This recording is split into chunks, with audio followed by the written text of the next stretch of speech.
Hey, what's up, everybody? It's Tim back again. So, real quick, wanted to jump on and do a quick contest entry for Dan. Who's Dan? I don't know. If you Google him or search him on YouTube, you probably never find him. I'm only talking about Dan's vinyl channel. Now, here's the problem: you can't find him. Everybody who searches him, it's Dan apostrophe S vinyl channel. You can't find him. So, he's celebrating 100 subs, but he's also thinking about changing his name. I actually like Dan's vinyl channel. Problem is that, again, nobody can find him. So, while he's thinking about changing his name and celebrating 100 subs, he's asked us to talk about, I don't know, 5 records that change. Maybe there's change in the lineup or in the song or in the album, or it changed you, or you were going through some change. You bought it with loose change. I don't know. Anyway, there is going to be a link below to Dan and his awesome channel. Please click that and sub him so he can be found. Because I actually like the name. I think it's catchy. It pretty much tells you what you're gonna get. You're gonna get a guy named Dan talking about music. What more could you want? So I don't want you to change your name. So don't go changing. Try to please me. I love you just the way you are. So, Billy Joel, just the way you are, talks about don't go changing. Don't just, hey, sometimes change is good. We're asking you not to change.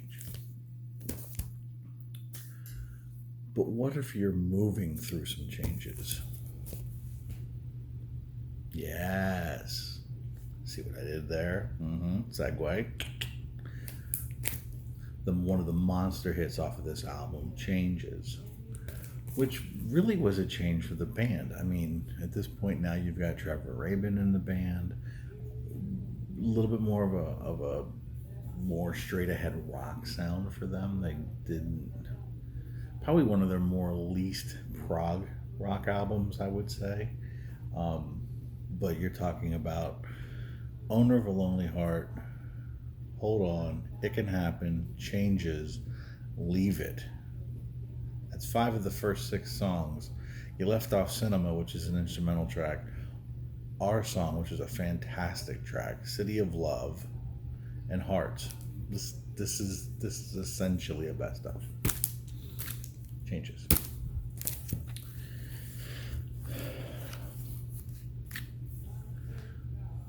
Buddy Miles, Them Changes. So, title track, name of the album. You know, he actually recorded this with Hendrix when he was with Hendrix before he died. So, this is just a killer album.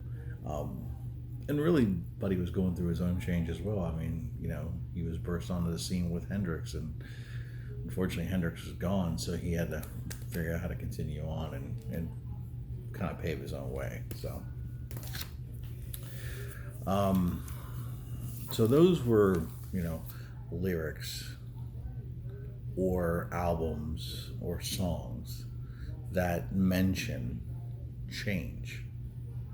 But change has a whole different level.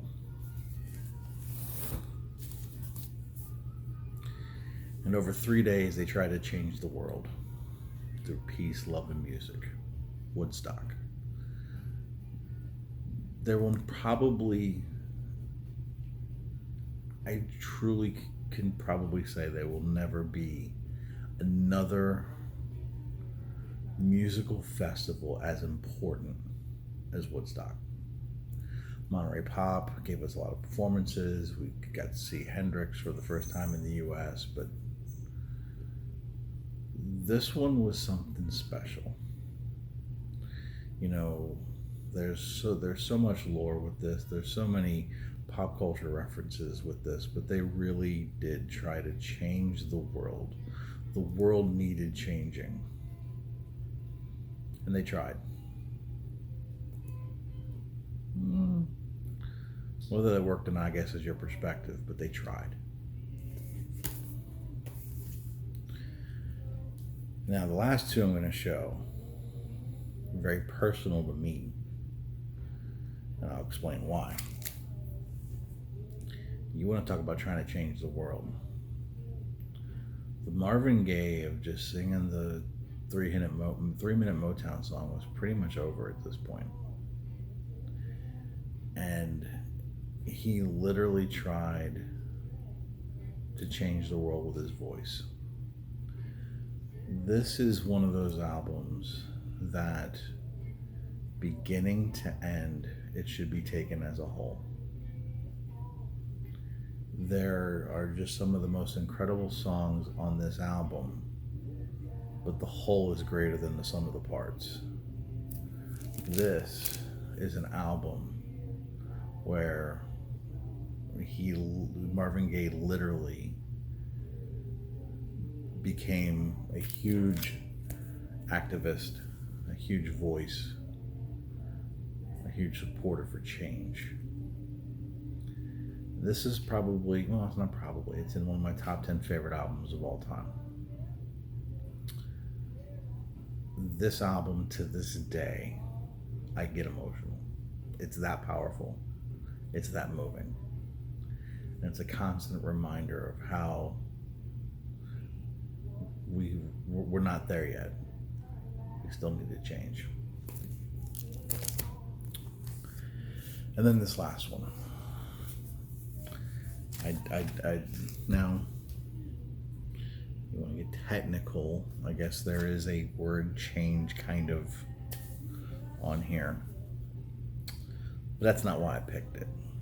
I picked it because of the personal change I was going through when I discovered this album, and it became a soundtrack to me.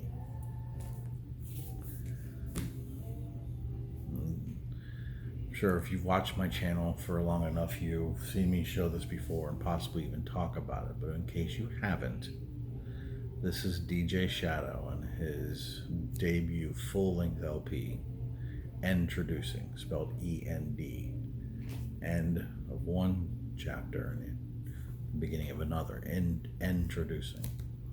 So this album is very unique in the fact that it was recognized by the Guinness Book of World Records to be the first album solely made of pre-recorded material. 100% was sampled. Whether I wasn't 100% certain if that was 100% true, because there was a vocal piece that I thought was recorded specifically for this album. Regardless, I do remember seeing that fact, that I believe it holds true. Anyway, all the music is sampled 100%. So DJ Shadow really created a soundtrack for me. This is a fairly, I mean, there's vocal on it, but there's not like words. There's some voice. There's a couple of little things that come in through that have vocals on it, but it's not the centerpiece of each song. So I discovered this record going to a Tower Records when they were still around in Maryland, where I lived. I was going through a divorce with my first wife, and it was really ugly, and it was really rough, and at that point still didn't have a relationship with my dad. My mom was already gone, so I was pretty in a lonely place. So I called up my buddy and said, hey, let's go get something to eat. Let's hit up Tower Records, I need to get something. And I discovered this album, and I've told that story before, but what I haven't talked about is the album itself is a true experimental piece of what sampling can do and how it can change everything. So there's a lot of at the time they were unknown. Case in point, he sampled Nirvana, not the 90s grudge band, but the 60s UK band, which threw a lot of people in for a tizzy when they were going through and finding out that, a band named Nirvana was sampled and they didn't get it. He actually did sample Metallica on this album for the number song. He sampled Orion. But there's some very haunting melodies. It's trip hop meets psychedelic with a tinge of almost like a dark jazz. To me, it was the perfect soundtrack for me to find myself again, to find my voice, to find my passion, to find my reason to keep going, other than the things I knew I had to. There were things I knew I had to keep going for, but I needed to find something in me to light that fire. And I listened to this album almost every day for probably 4 years. It never left my side. I became a huge DJ Shadow fan in about a half hour. I love everything he does. Some of it greater than others, but to me, Introducing will always be, I think, probably one of his greatest works. If you are interested, I'm going to leave a link below, because I wanted to do a needle drop on this one specifically. Everything's blocked. Go figure. To me, this is a masterpiece. It's a top 10 album, and it's a true credit to what someone with creativity can do with pre-recorded music and make it their own. He wouldn't just sample the drum break. He would dissect it and reconstruct it. And I think it was that musicianship, that sense of looking at all this and putting it all together in such a way. He just wasn't sampling and putting it there. I mean, things had to be in the right key. And I mean, he really approached it as a musician. And it completely just gave me a reason to put one foot in front of the other. So I'm going to leave a link below to, if I can find it, I'm pretty sure I can, the video for Midnight in a Perfect World. It's one of my favorite songs off the album.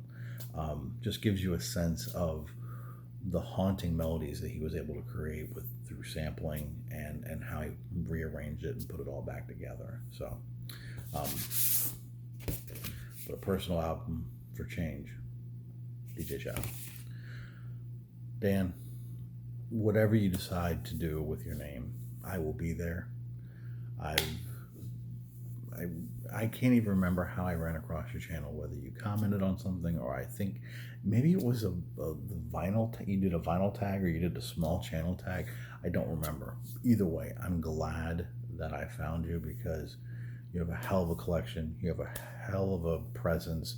He's got a great voice. He actually does voiceover work, and he's got a great voice. He's got one of those voices, you got a voice for radio. He really does. I mean, he really comes across as somebody you would want to sit down and listen to for a couple hours. Just probably could read credits to or the ingredients of cereal. You'd be entertained. So go check out Dan if you haven't already. Give him a like. Give him a sub. Give him a sub. High five. A hug. Whatever it is. So go check him out. Dan, I know you're down and out with a computer issue right now, so hopefully you'll be able to see this and get back up soon. Looking forward to seeing more content from you. Hopefully everybody's doing well. I got some updates coming. I got some more contests coming, so hopefully you'll be seeing more of my ugly mug, and I do apologize for that. Take care, everybody. Peace.